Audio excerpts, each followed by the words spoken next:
Ya, kalau kita berbicara mengenai penyebab kanker, memang masih Assalamualaikum warahmatullahi wabarakatuh. Kami dari kelompok 17 akan menjelaskan penyakit kanker serviks. Saya Yusri Abdul dengan NIM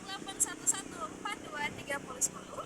Saya Anissa Nursia Masad dengan NIM 811423009. Bagi perempuan, kecantikan adalah hal yang sering diperhatikan.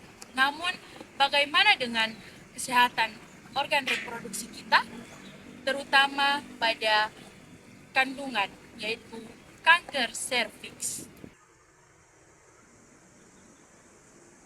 Maka dari itu, kita harus mengetahui apa saja pengertian dari kanker serviks dan juga apa saja sih gejala-gejala terdampak pada penyakit serviks dan juga bagaimana upayanya kita untuk menanggulangi dari penyakit serviks itu sendiri. Nah, untuk itu teman-teman semuanya, mari saksikan penjelasan dari penyakit kanker serviks itu sendiri.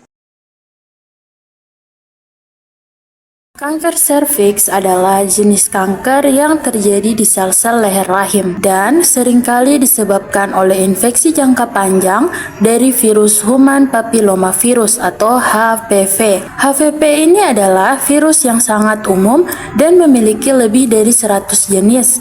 Tetapi pada kanker serviks yang menjadi penyebabnya hanya ada beberapa jenis. Kanker serviks ini berkembang melalui beberapa tahap, mulai dari perubahan prakanker hingga sel kanker penuh yang dapat terjadi bertahun-tahun setelah infeksi HPV. Tahapan kanker serviks terbagi dalam beberapa tahapan. Yang pertama ada stadium 0 atau disebut juga dengan karsinoma in situ, di mana sel-sel abnormal terbatas pada lapisan permukaan serviks dan belum menyebar lebih jauh. Yang kedua itu ada stadium 1. Nah, di mana kanker terbatas pada serviks, tetapi sudah mulai menginvasi lapisan dalam. Yang ketiga ada stadium 2. Kanker menyebar di luar serviks menuju jaringan di sekitarnya, tetapi belum mencapai dinding panggul atau bagian bawah vagina. Kemudian ada stadium 3, di mana kanker telah menyebar hingga mencapai dinding panggul atau menyebabkan masalah pada ureter, yaitu saluran yang menghubungkan ginjal dengan kandung kemih. Yang terakhir ada stadium 4, di mana pada stadium 4 ini kanker telah menyebar ke organ yang lebih jauh seperti kandung kemih, rektum, atau bagian tubuh lainnya seperti paru-paru atau hati. Selanjutnya gejala kanker serviks. Nah, pada stadium awal, kanker serviks seringkali tidak menunjukkan gejala. Namun, ketika kanker ini mulai berkembang, gejala yang akan timbul yaitu ada beberapa. Yang pertama itu ada pendarahan abnormal, di mana terjadi pendarahan di luar siklus menstruasi atau setelah menopause dan setelah berhubungan seksual.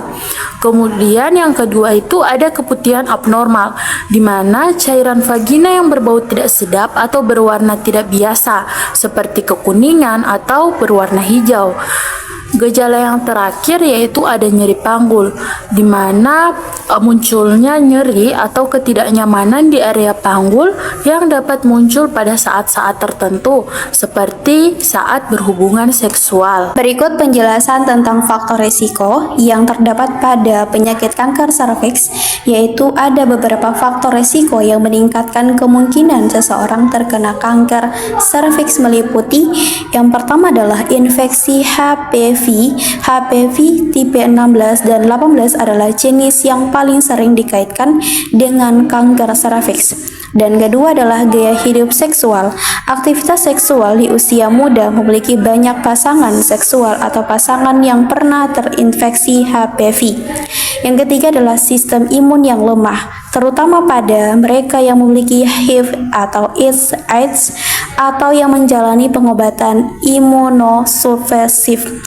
Dan yang keempat adalah merokok, di mana bahan kimia dalam rokok dapat merusak DNA, sel serviks, dan melemahkan daya tahan tubuh.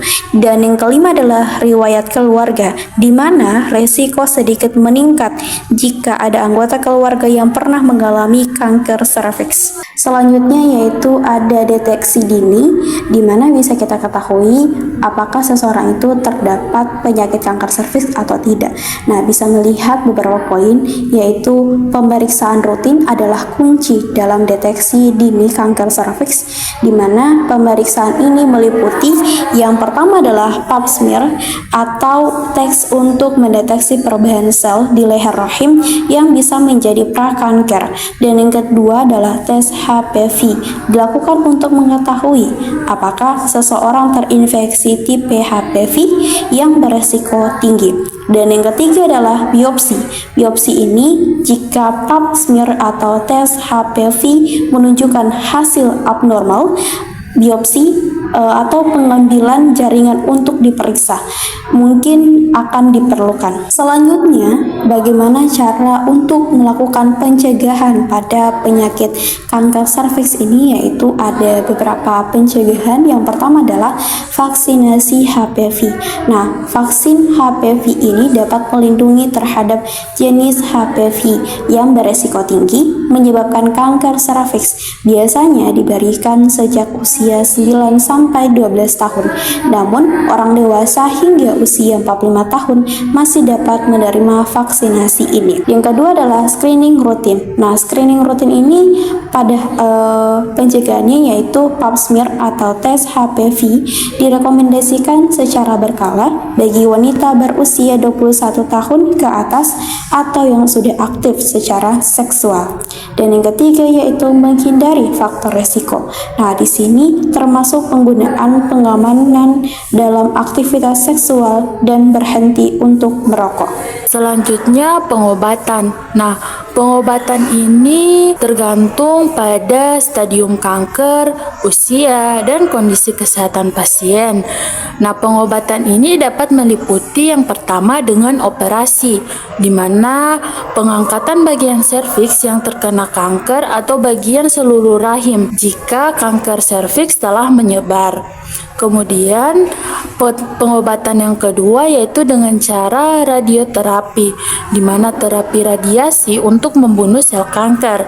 Nah, ini sering direkomendasikan untuk dikombinasi dengan kemoterapi pada kanker yang sudah menyebar. Yang terakhir itu ada kemoterapi, di mana menggunakan obat-obatan untuk menghancurkan sel kanker, terutama untuk kanker yang sudah memasuki tahap lanjut. Kanker serviks ini bisa diobati secara efektif jika terdeteksi dini, sehingga penting untuk melakukan screening dan pencegahan melalui vaksinasi HPV, serta menjaga gaya hidup sehat. Sekian video dari kami. Wabillahi taufiq wal hidayah. Wassalamualaikum warahmatullahi wabarakatuh. Sadar diri, cegah penyakit kanker serviks.